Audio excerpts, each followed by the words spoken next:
Oh, we got ACT anyways, I was gonna say. District, no, we got district. Yep. Kristen's assistant principal, Kylie Lindquist, who was recently married over the summer. Takes some time to get used to. Our assistant principal of curriculum instruction is here, and her and Kristen will go through all of the academic data. This will be the last goal report that the district will receive this fall. This concludes all the reports on all the board's goals for the district, and Kristen and Kylie will bring you up to speed on that data. So the first thing that I'm going to go over with you is just a breakdown of the academic achievement school culture goals pertaining to academic performance. The first one being our composite ACT goal. District sets the goal at 26, being the composite average for the graduating class. As you can see in your packet right under that, the class of 2017 ended up with a final score of a 22.6. If you take a look, when we're talking year over year, the past 6 years, you're seeing, I think, a pretty consistent trend. The information that I think is most valuable is what's directly underneath it in that EPAS growth section, where you're able to see year over year from 2013 where we take our students. So essentially this is what we do with our students while they're here. Average Explore to ACT growth for a student who enters high school as college ready, considered college ready, is 5 points from that 8th grade Explore test to the junior year. Students who enter high school considered at risk or not meeting benchmarks on their Explore test, that expected growth is 3.9 from the Explore to the junior year. Sitting at a 5.9, looking at what we grew our students in the class of 2017 from their Explore in 8th grade to their ACT in a junior year is something that is consistent more or less over the last 5 years, and it's something that I think is very significant when we're looking at typically roughly a third of our students coming in not considered college ready based on their Explore scores. So despite that number of students who are coming to us not considered college ready by the standards, being able to exceed that 5 points of expected growth from Explore to ACT is something that I think is very significant. Can you stop there? Yes. Why is 5 expected? We've gone through this before. And Gary keeps bringing it up. He keeps asking us to spend more money, get more teachers, because this is going to improve.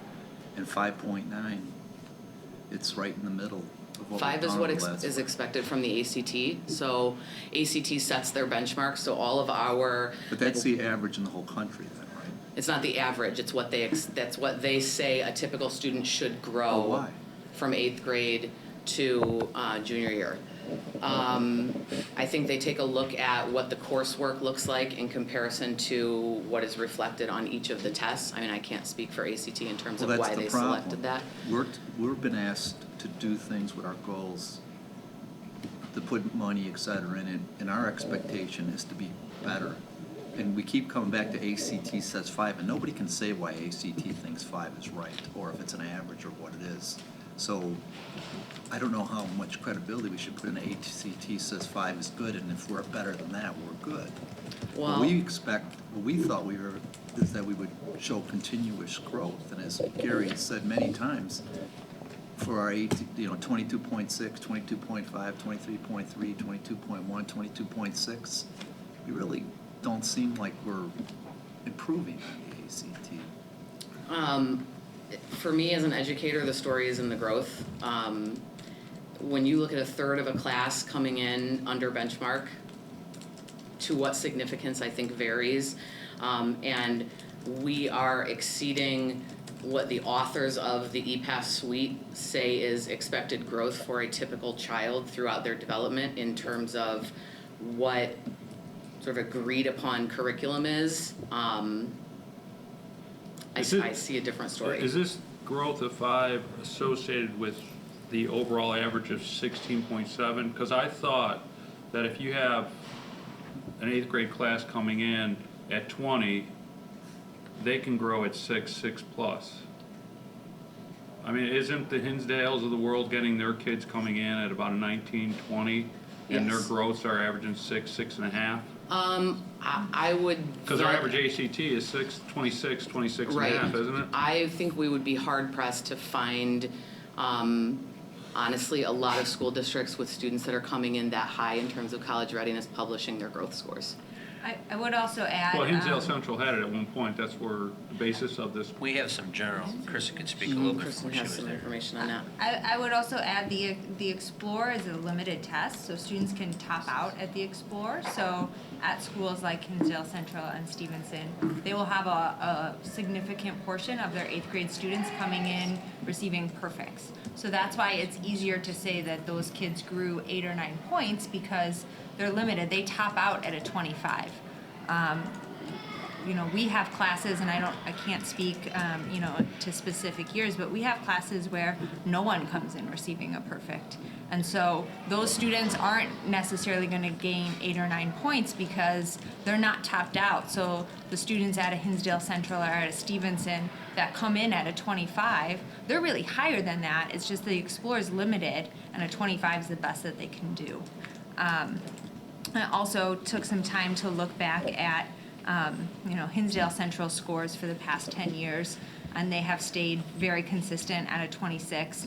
And then you look at Hinsdale South, which is very similar to our demographics, and in terms of how ready the students are when they enter high school, and theirs has been very consistent at a 22. And so South. Hinsdale South. So the same, you know, a school within the same district. So I think that speaks, you know, volumes to how difficult it is to move an average ACT score for a school. And so, you know, I think when we're looking at growth, it's easy to achieve that growth when you have students topping out at a test versus, you know, students who come in and we don't have a single student receiving a perfect. There's also there used to be some research studies, I was trying to find them online quickly right now, that kind of explain the EPAS growth as to 5 points. But the general rule of thumb is the Explore benchmark is set at 16. The ACT college readiness benchmark is set at a 21. So it's 5 points of growth is expected, because if a student comes in at a 16, to get to a 21 is 5 points. So it's also related to that 5 points of expected growth is related to where the benchmarks are set. Okay. And I just, you know what, why don't you guys go through your report, but I'm gonna come back to Tim's question, because I think I understand why he's asking, and I'll enlighten the board a little bit about our discussion last week, but why don't you get through your report first, and then we can come back to that. Okay. If we continue on and we look at my second performance indicator of the college readiness benchmarks, you can see that I have listed there the district goal is to have 100% of our graduating class meeting each of the college readiness benchmarks set by ACT. And those college readiness benchmarks indicate a 50% likelihood that a student will receive a B or higher in a credit-bearing college level course in the first semester, and a 75% chance that a student will get a C or higher in the corresponding credit-bearing course in college. So that's kind of where the college readiness benchmark is pointing us in the direction. If you take a look at 2017, you can see that we're not at that 100% average, but you can also see, which I think is important, the year-over-year average. We're growing in each of our areas, composite all the way through science, as well as outperforming significantly the state in several of those. So we are continuing our efforts to make sure that we have more of our students college ready by the time they leave us, regardless of where they come to us.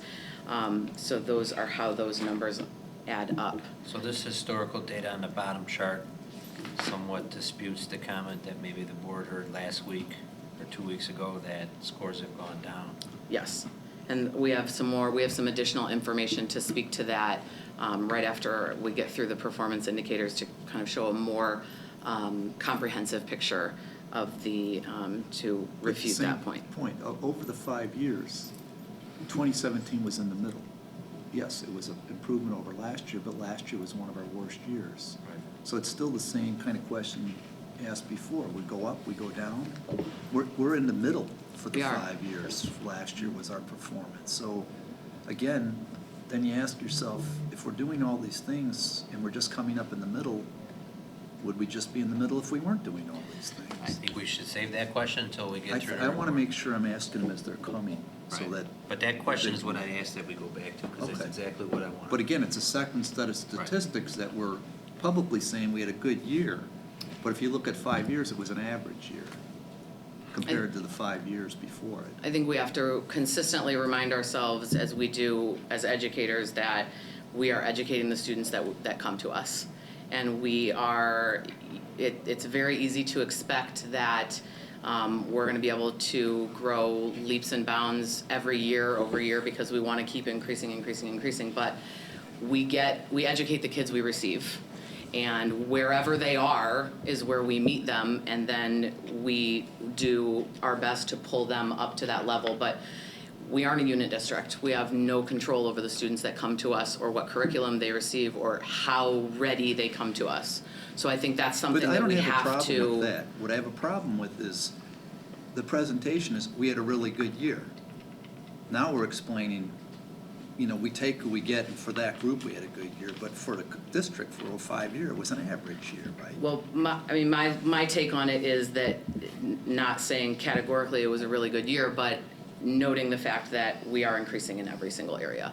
And We're I think not that's increasing, something. that's my point. We are not increasing every year at all. We increased over last year.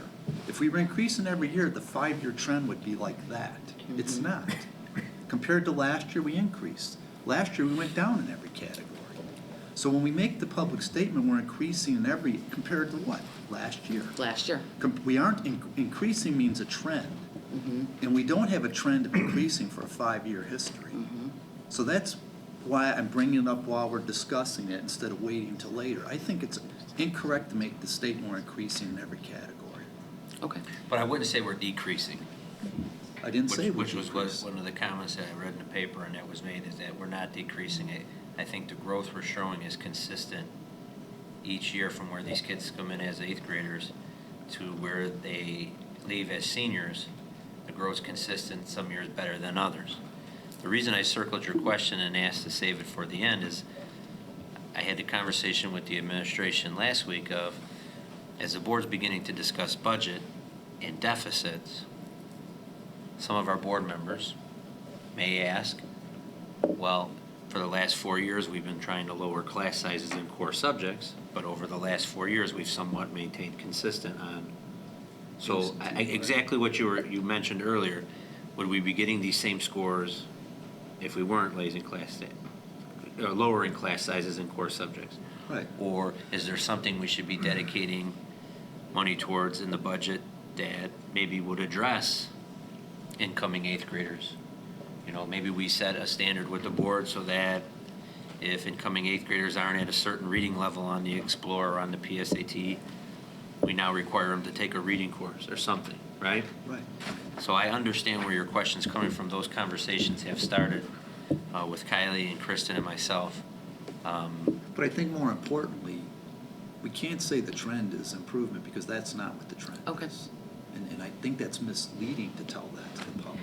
And That's will fair. go into the conversation we're having, so, Yeah, I'm but sorry. Tim, we don't also have all the information because we're looking at a mean, and because it's a mean, if we had the majority of students doing well, if we were to look at all their dots on a chart, and we just had a pocket of students doing very poorly, it would pull the mean down disproportionately. And we don't know if that's true or not. We That's why don't we use know. averages. Right. This is And- why we set the goals and we report on these goals. Right, but because we don't have that information on what's happening within us, because means are not a good indication of progress because it just averages everything. So you could have 75% of the student body, if we were to cut off that lower quartile, maybe you would see that growth you're looking at. We might have a lower quartile or a 25% pocket that's so low that they're pulling that down, and so you're getting a different Do we have picture. any evidence that that's true, Laura? Well, we don't, but we don't But have any evidence that it's not true, and so Except for before one we. thing. But here, What Laura- they're reporting to us and what they're telling the Right. public is this report. And This this is- is what we But can Laura, react to. Laura, they brought the data here. Yes. It's their story to tell us. Yes. If that's truly the case, wouldn't they have come through and said there is a population in this particular that's dragged this May down? But year after year, we've seen the consistent growth, up and down, up and down. Well, We've seen the consistency. I think it is in the data, when you go through it and you look at some of the feeder schools, and being the professionals they are with our feeder schools, I think there is evidence in the charts that were in our board packet. So the question Right. comes in February, when we're talking about staffing, should we say, it doesn't matter what the school does staffing-wise, because if we constantly get in from the feeders, a 16, 17 preparedness, even when we had when we had greater class sizes, we achieved the same level of growth. So the last 3 years of commitment to shrink these class sizes hasn't done anything to increase the growth in here.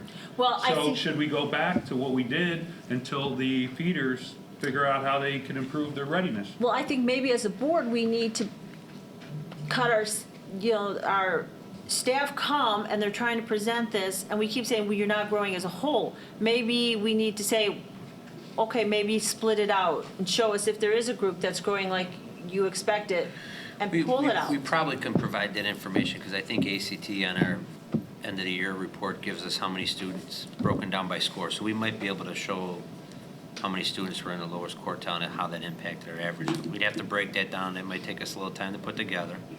I do also think that's an important discussion to have, as this is our last year of ACT, and we're looking at, I'm assuming we'll be setting new district goals with the SAT. I think that's an important conversation to have as to what specific goals do we want to set for SAT? Do we want to just set averages, or do we want to look at percent of students meeting benchmarks, or a different metric that maybe is a little more informative, or do a combination of both? Or some kind of growth goal, right? Correct. May I add something here?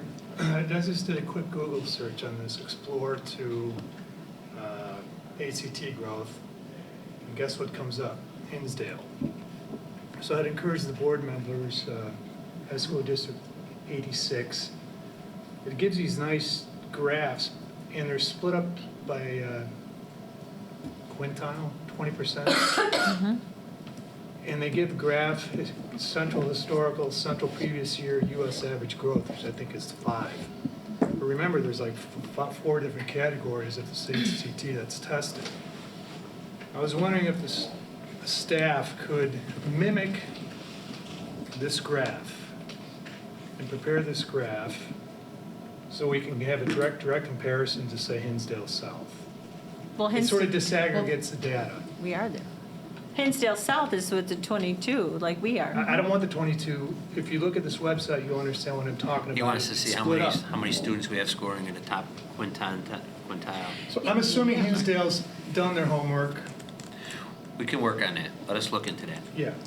Yeah, so John, if we were to report on the different quartiles, the top quartile, the 2 middle, and the bottom, or as 3 populations almost, I think you would see different growth patterns. Well, this little blurb at the top of this actually talks about ACT, whatever they use.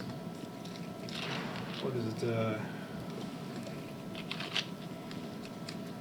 Right, they actually design programs targeted to the specific groups of students. So look, if Hinsdale South can do it, we can do it. That's my opinion. They do, and Hinsdale South has had the same consistent 22 Well, average for 10 years. Here's the problem. Our data isn't disaggregated. It's hard for us to figure it out. We should disaggregate it. Like you said about the means, that distorts everything. Right, and it will help show a clearer picture. And with the SAT, those reports are much easier to gather. They come more that way, right, from the company? Yes, from the College Board, correct. We can break it down and send it out to the board But for Friday update. today's preparation and discussion, you presented data to us. So we can only react to and discuss what you presented or how you explain it to us. Do you agree? Yes, I mean, and the it's data fine we're if people wanna presenting do is more aligned data. to the district goals. So Okay. that's the data that we have chosen to And your, report out and on. your comments are not off, and that what you see here is up and, more of a flat pattern. So that's over 5 years, that's true. Actually, the best year we ever had was in 2013, before we started reducing the class size, by far, in growth. That was the first year we reduced class sizes, or started to reduce class sizes. Yeah. Yeah, but I would want to actually correlate that number to the transfers in and see what that actually, the data that you presented just before of the ins and outs look like as compared to this chart, because I think that would also help tell the story.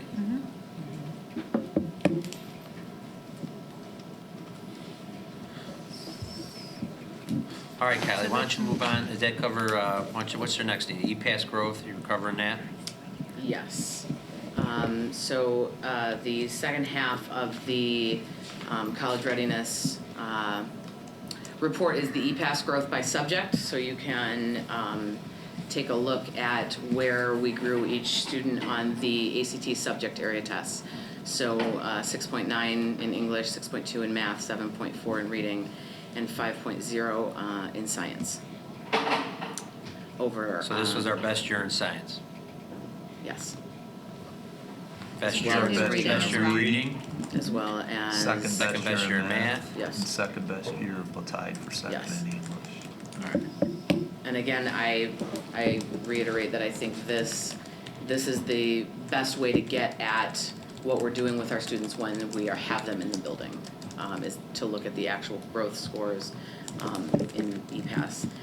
Why is if we just explained first or second best year in every category, why wasn't our growth on the other chart the second best? Well, English was down 0.6 points, so that had from class of 2013 to 2017.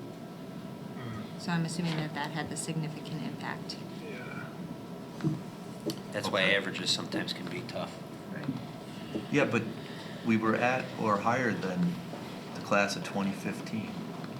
That's the one I was really asking the question about.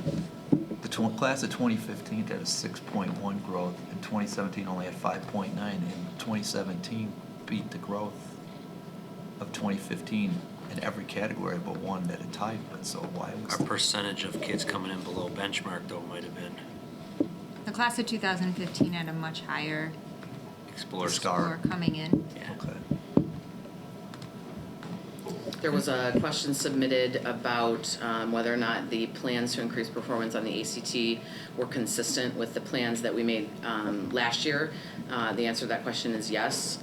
We are right now in a world where our data moving forward on the state report card is going to be reported in terms of SAT. So our current seniors, our class of 2018, will not have SAT as their benchmark or not have ACT as their benchmark as far as the state is concerned. So right now, as we're putting time and energy into working to make that transition for our students and the SAT becoming the high stakes test by which schools are measured now in the state of Illinois, we're transferring a lot of the efforts to that SAT and educating our staff on the SAT and looking at the skills that our students are required to perform on the SAT. So we have not put in any major changes to the plan to increase ACT, as this is the last year that we will be giving it. I have a question for you, Kylie. So like when I took my kids to the doctor when they were younger, right, the doctor was looking on the growth chart to see if they were always making consistent growth. Because if they were like in the 90th percentile one visit and then in the 50th percentile another, that could be an indicator of something bad. So like these are all like the class of, but do we know if the classes are actually making kind of consistent growth their whole time through their 4 years? You know what I'm saying? From 8th to 9th. From like looking at the class of 13, say as freshman, sophomore, junior, senior, looking at them over those 4 years to see if they're making, like, are we like? Or if there's a jump in 1 year of the, is that what Right, you're like saying? I'm feeling like this is kind of, I don't know if that same, like, We've they're had- different my kids. son. They're different Right, kids we're over ta- here. we're- these are kind of apples to oranges, you know what Because I'm they're all saying? Like, different are we kids. seeing that classes are kind of making, classes making consistent growth? Every freshman year. Right. Well, No. no, when I'm a freshman, Got when it, I'm a okay. sophomore, when I'm a junior, when something I'm we a can pull. senior, am I We can look for making? that. So then what are you You've saying? You reported read that. that We've chart reported- like we've And it's like sideways? eighth grade, then you have the 10th grade, then you have the junior, then you have the senior, so you So can what see page the is growth. that? That's the, that's where we showed the E-Pass growth, 5.9, What page is that? what is that back? Mouse over right here. Kylie, 14. Kylie, So go to Yes. page 14. I just emailed you the link of what Thank he. you. I appreciate that. Thank Dr. you. Keene was looking at. So one back, page 14? Yes, so you can Yeah. see right under that composite ACT indicator. Okay, see how I'm they sorry, grow. I missed The only one that doesn't work is that 10th grade year for the class of 2017 because that was Okay. when the plan was gone. Okay, gotcha, sorry. That's okay. Right, and we've also been using, this should become easier to track their trend growth under the new PSAT suite, because the state pulled the plan test, then we were using retired plan test. Yes. And retired Explorer, so that'll become a little easier under SAT. And the suite is Well, more. in but line. that's what's tough, I mean, and I think, honestly, I think what Dr. Keene's asking for will actually help tell a story, because when you break it out by quartiles, you may see the class of 2013 had a large quartile that maybe had, 30 to 36 on the ACT, where no other class had that, so that's gonna draw up their average, right, or draw up their composite. So by disaggregating that will help explain it a little better, and we can work on that. What is that? Can I ask, what kind of articulation do we do with the feeder schools? I mean, wouldn't it behoove us to really And that adds up to maybe 5. beef up the articulation so that we can have maybe a little bit more control over what, how the students come to us? Yes, and that's something that we meet as an entire faculty with our feeder school counterparts. Currently, once every year, we organize an institute day so that we line up with our feeder schools. And they come over for a full articulation session. We break them up in departments. Last year when we did that, we had PSAT data that we were able to share so that we are able to actually go in, and I went in question by question on every single portion of the test so that departments could look at actual questions, actual skills, so that we can then say, okay, this percentage of our incoming freshmen missed these types of questions. So we're able to, with PSAT data, get much more finite into that pinpointing of the actual skills that students are missing. Do teachers ever have an opportunity, like 8th grade teachers, to come here and observe in math class, and then high school teachers going to feeder schools to observe in 8th grade classes? We've talked about the high school teachers going to the feeder schools. They have in the past, but it's been a while, and there's been, new teachers that teach freshmen, so we have talked about that as well. And then the principals meet twice a year as well to articulate. And I will say, the challenge of not being a unit district too is that the 3 feeders, as much as we can suggest things, the 3 feeder schools are 3 very different schools with different students that come to those schools and have different varying needs. So what works for one feeder school might not work for another school, and so they're often doing different things in order to meet the needs of their students. So that can pose a challenge for us. We've from made some time to time. progress, though, I think 96 and 94 are both doing Carnegie math, or 94? 96. 96. 96, and 94 is considering it, but they're still working through something. We've also shifted 96 and 94, they're both going to Chromebooks. 96 is on Chromebooks, 94 is going to Chromebooks. So, I mean, we've had some conversation. I mean, it will help if we can get our math and reading curriculums aligned, because those are the 2 biggest things on the state assessment. Correct. But 95 didn't adopt the Carnegie math? They did not. So right there's a significant difference. Right. There's been a difference, and that difference is only Well, expanding. we only have 1 of 3 right now that have adopted Carnegie math. Yes. The superintendent at 94 was the assistant superintendent at 96 when he adopted Carnegie math, so now he's working with the staff at 94 to adopt, eventually move to Carnegie math or something similar. And so we're working with District 95. And they meet with us, and their math scores right now are hanging steady, so it's not that it's but it's not as easy, like Kristen's saying, to shift 3 different school districts with 3 different boards, student populations, right? So we're working on that. That's why I gotta beef up we gotta beef up our talk on becoming a unit district. Time to get going. All right, we ready to move on to AP? Yes, sorry. So the AP indicator represents 100% of our AP students with at least 1 score greater than a 3. 3 is considered a passing score by College Board. Class of 2017 had 78.1% of students earning a 3 or higher on at least 1 test. For that class of 2017, we had 585 total AP students. So we're looking at about 456 of them roughly earning at least 1.3 on their scores. We sort of do a balancing act, I think, when it comes to AP, because we have a goal. One of my local goals is to increase enrollment in AP while at the same time increasing the scores in AP. And so what's interesting about that is the more students that you bring in and you are open access, which is 100% the College Board's message, anyone takes an AP course, no one is excluded regardless of their performance in the past. We are excited when we get new students who have never taken an AP course to take one. When you do that, you run the risk that your scores could take a hit for that. So it's a balancing act, and it's always going to be a balancing act with AP. Last year, for the class of 2017, we were able to bring in 44 new AP students who had never taken an AP test, and that translated to 101 additional exams that our students were taking. So as a building, we're taking, we have 1,300 exams that our students are taking, and passing 68% of those. We had some, I like to tell some unique success stories in particular courses.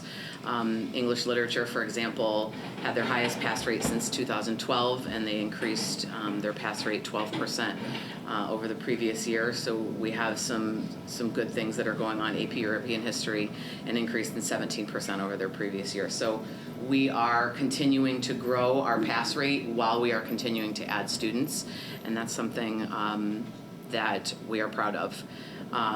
When you look, there was a question submitted with concern about our science score. Kristen and I did kind of a deeper data dive today to take a look at that specifically. We did have a couple of AP courses last year in science whose pass rates went down, but what we're seeing when we take a look at those is we also increased pretty significantly in those classes, both the number of students that were taking them and then the number of students that were sitting for the exam. So for example, there were 2 classes at least last year that ran 2 sections of AP that this year only are running 1. So we don't know if last year was an anomaly in the amount of students that were taking a particular test, because we've gone, 1 section in the first year I was here, then to 2 sections last year, and then to 1 section again this year.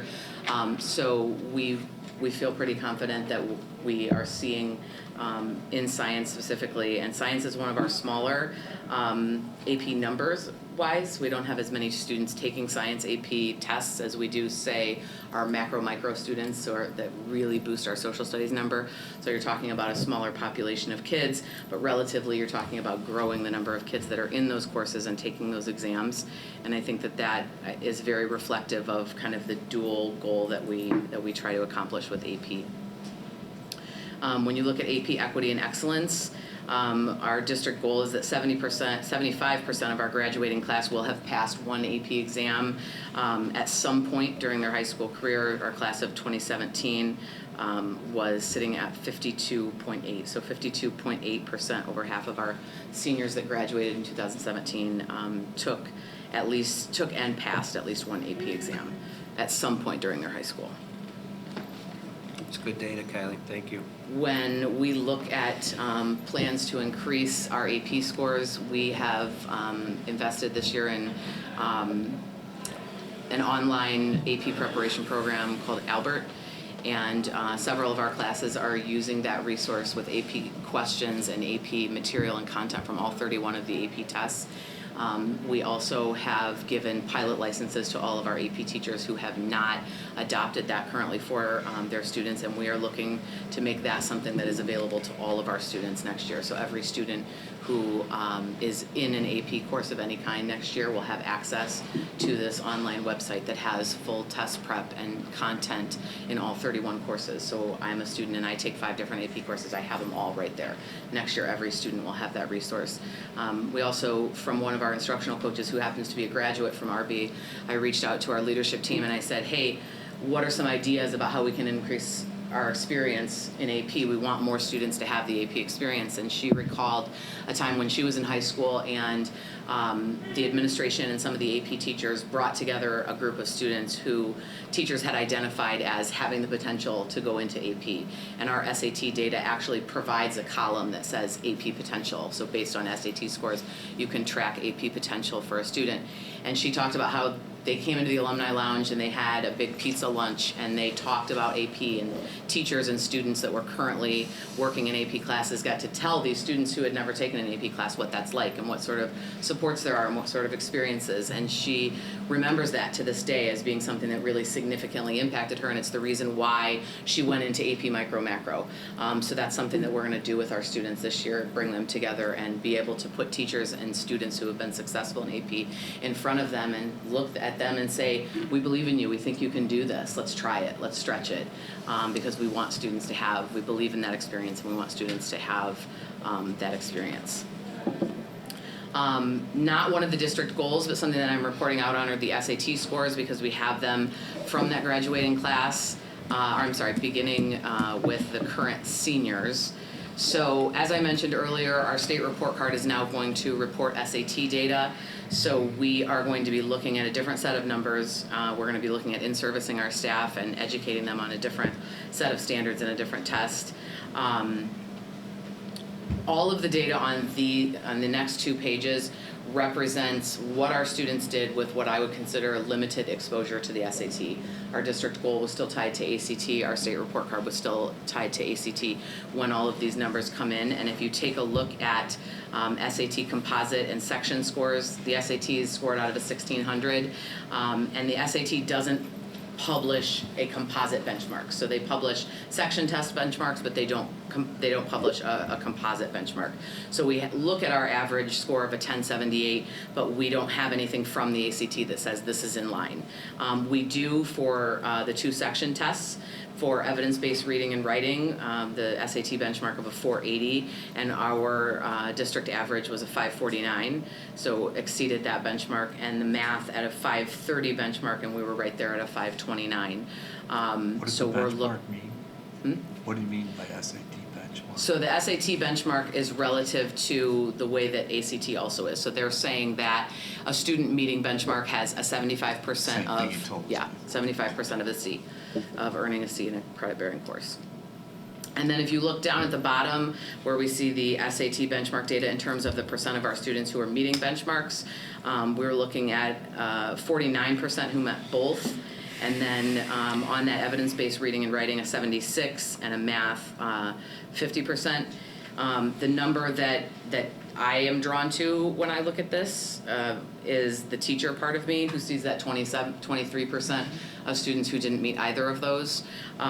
We know we've identified those students. There are 68 of them. And one of the things that we are able to do with the data that SAT provides, which is kind of a win for us with the state switching over, is I am able to go in, I'm able to pull their transcripts, I'm able to pull their schedules, I'm able to pull their grades. So I now can look at the 68 students in our building who didn't meet either benchmark, and I'm able to look at their course taking patterns. I'm able to look at where they came in when they were with us, and I'm able to create a profile of what does a student who's not meeting either one of these benchmarks look like. So then we are able then to say, okay, now what do we do? And we're able to put that that plan in place. So that is something that is greatly beneficial to us in having the kind of data that SAT presents, because within a click of a button, I have those students, and they're no longer 23% on a spreadsheet. They're kids that I can see their names and I know where to find them, and I can take a look at their academic history, and we can look at how we better support them. Dr. Sinkus mentioned that we are in conversations about what are we going to do now. We're transitioning to SAT, so we're going to have new goals that reflect SAT, and we're also going to have to identify the resources that we're going to need to be able to make our students ready for that test, college ready based on that SAT. We're starting now with some of the steps that really need to take place on a global level. We have a representative from College Board coming in on Monday who's going to talk directly to our teachers, answer those questions about what does the new SAT look like, what are the skills that are identified. He's going to spend the entire afternoon with us so that he can meet with teachers on their lunches, he can meet with administrators and our CAP coordinator, he can meet with our counselors, and then he's also going to meet with our instructional and literacy coaches. So we have 4 separate meetings set up for him so that we have the instructional leaders in the building able to ask those questions and really get a firm grasp on what are the skills we're talking about, how do we best appropriately read the data and apply the data to what we're doing in our classrooms. We've also designed our October Institute around SAT, and we just presented this to our Leadership Council today. When I taught test prep for 10 years, the first thing that I did when I was teaching other teachers how to do it was make them take the test that they were going to have their students sit for. And that's an eye-opening experience. And I think that it's where we start. And so we're talking today in our Leadership Council meeting about what does that look like so that our teachers are able to feel what that feels like and really truly know, not in theory but in practice on paper right in front of you, what that test looks like. So we're going to be focusing on that at our Institute Day and then providing teachers an opportunity to get some professional development on a rotating basis from different experts in our building on skills and support that will build students' capacity on that test that they are working on. I also want to mention, because I think it's really good work, one of our literacy coaches has been working with all of the released SAT practice tests and going into them and pulling out questions and passages that relate to each of the content areas in the building and making those available for teachers in an archive. So I'm a history teacher and I want to know what kinds of history questions are reflected in the SAT so that I have that base of knowledge and I can start to think that way and I can start to get my students to think that way. And she spent a lot of time archiving that and pulling that out so that it's ready-made and it's quickly accessible for our teachers. I think that's been some really good work as we move toward the Kylie, SAT. one of the things I think the board, especially some of the board members that are in their second term, I think are wanting to hear is exactly when I touched on Tim's question, and we'll get to that at the end. So now with SAT, we've identified those 68 kids. If we see that there's a common pattern in those 68 kids, whether they were low in reading, low in math, or they didn't take a specific course as freshmen that all the other kids did that met the benchmark, That's how we decide I think that's where what we the funnel. board is wanting to hear is like, okay, well, what's our next strategy that we're going to commit to help close this achievement gap that we have from when they're leaving 8th grade until they graduate.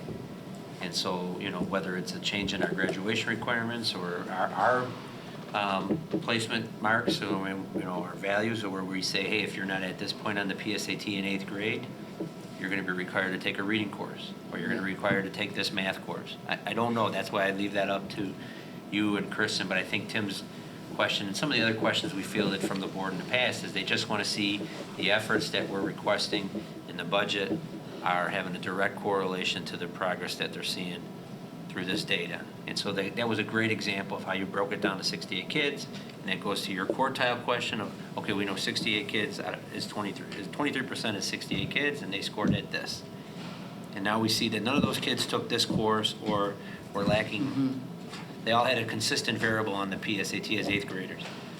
So now we maybe change graduation requirements, so anybody else in the future that has that, maybe they're required to take this intervention course or have, It gives us the academic ability, support, right. something, right? It gives us the ability to analyze how we're allocating our resources and funnel those resources to the appropriate place based on actual student experiences. Absolutely. The board at some point is going to want to say, hey, you're requesting this in the budget on an annual basis, or we're seeing this expense go up on an annual basis.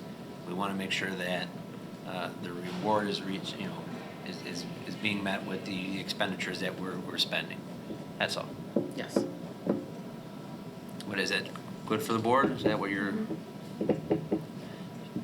mean, it looks like you've done a lot of work, lots of plans and bullet points, and that's great. But I just want to make sure everyone gets credit appropriately for actually the improvement. So we have to measure the outcomes appropriately. It seems like, just like, I just read this article today about stats in baseball. They're tracking basically everything. looking for areas of improvement. I mean, it's happening everywhere. So I'm glad to hear that's what you're doing. And if it's, maybe it is worthwhile to spend the money to get this data, but we need to prove it. Well, we are already paying a consultant to get the data for us, right? Mm-hmm. It's only gonna get better with SAT. Yeah, but here's the real struggle I have. One of it is the way we present it. We can't tell people there's a trend when there's not a trend. That just annoys me.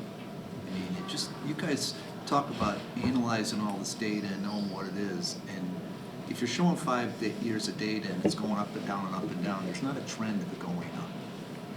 And we need to understand that, because the other thing, what did we find out in the budget this year? When we talked about trying to balance the budget, Wes brought up a few examples. Well, we approved the teachers in February based on what you say we need to try to do this, and it's not going to be for a year and a half later till we find out whether we were successful with that.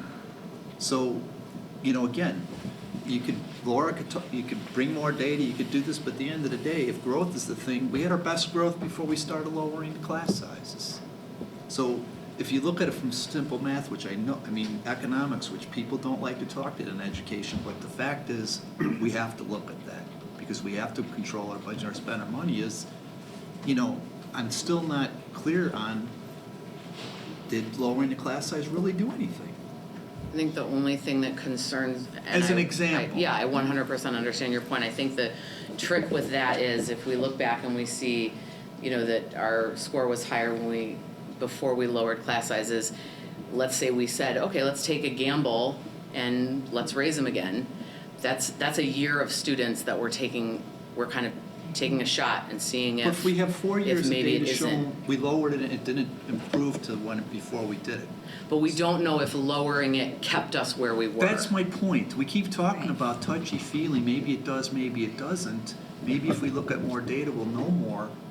But again, Laura's point aside, we're looking at what you gave us.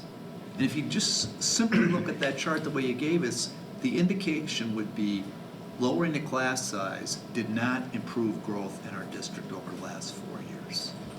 Now, again, maybe there's parts, but Right. But then when- if that's the way we're looking at it, it's not accomplished what we thought it should accomplish.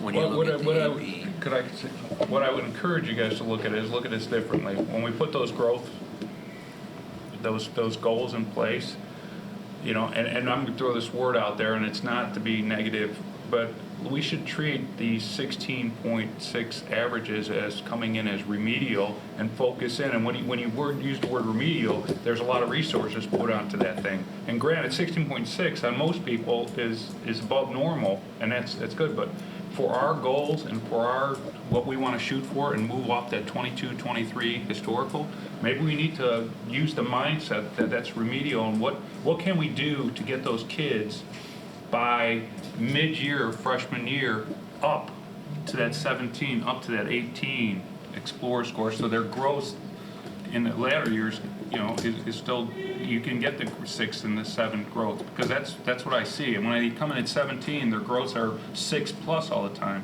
That's what I've seen at least.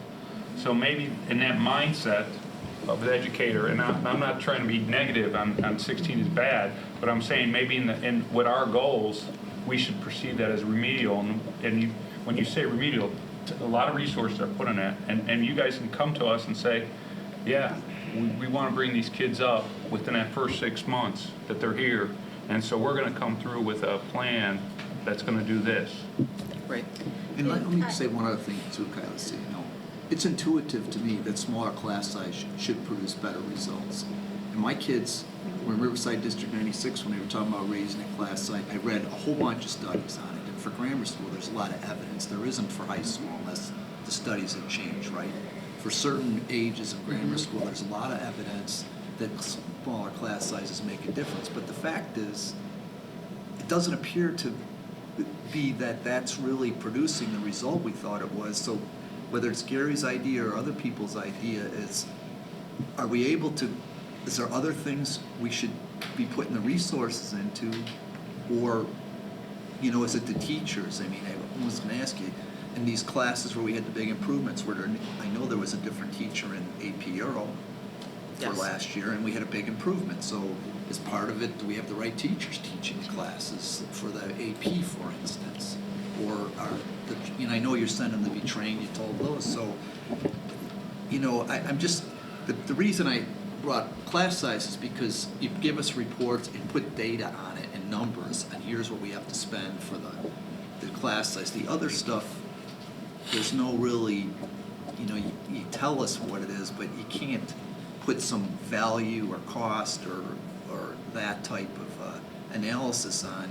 If we put $500,000 to this, will it help raise the test scores? But what you have told us the smaller class size was doing, and based on the data you're providing us, that's not really supporting that result, in my opinion, based on this data. Yeah, I understand your viewpoint.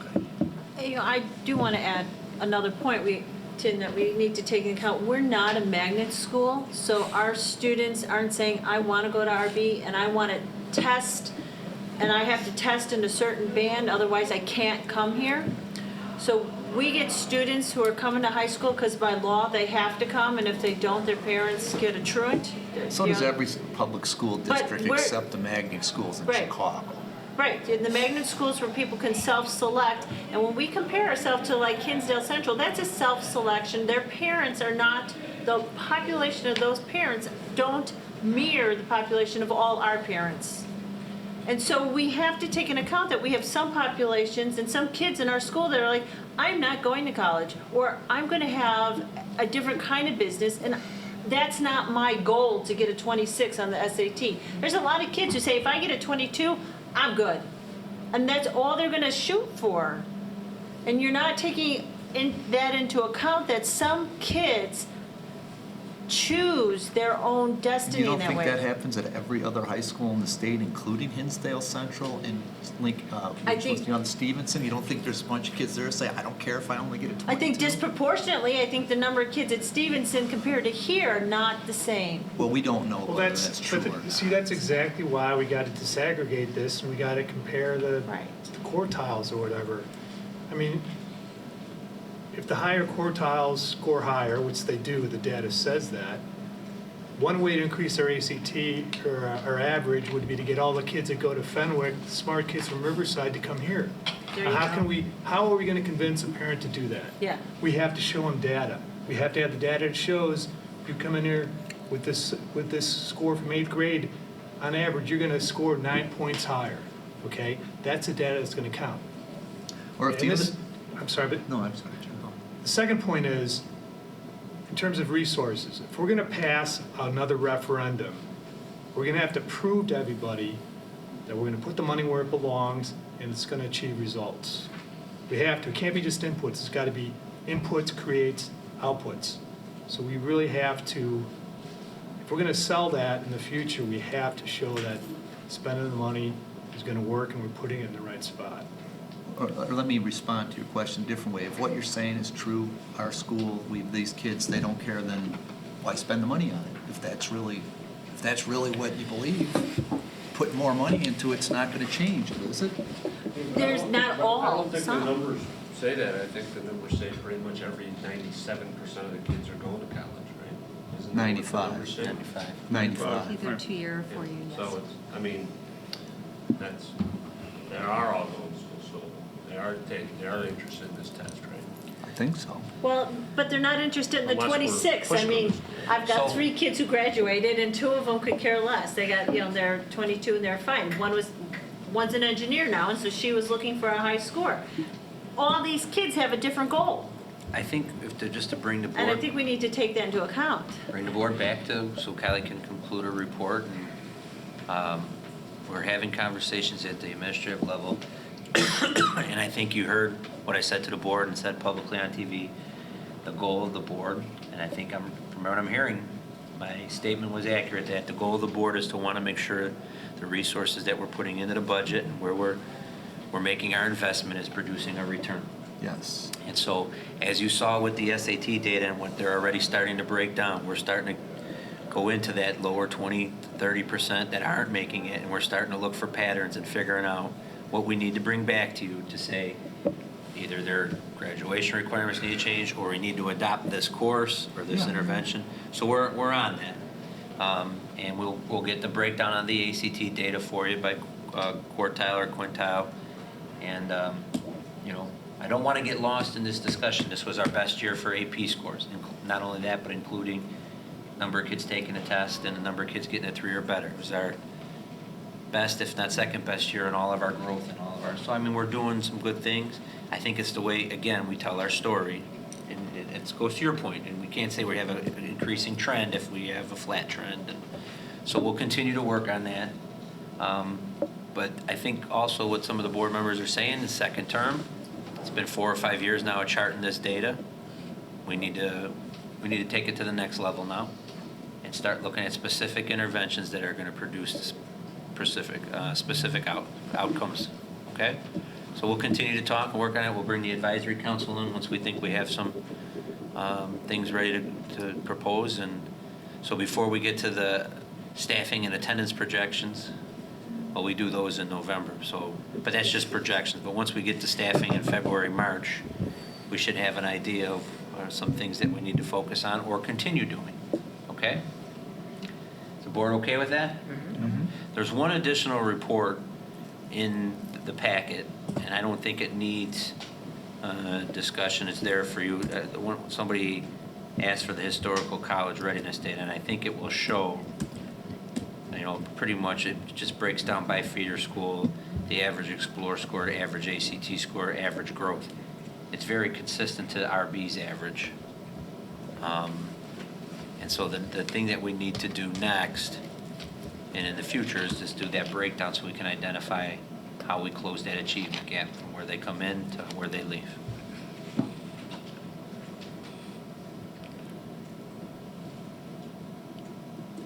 Well, thanks for willing to be on the hot seat and asking our questions. I think it's because we all have the same goal of trying to improve these scores and improve the kids' outcomes. So thank you for Thank you. putting You're up doing a with great job, Kylie. Keep it up. Thank you.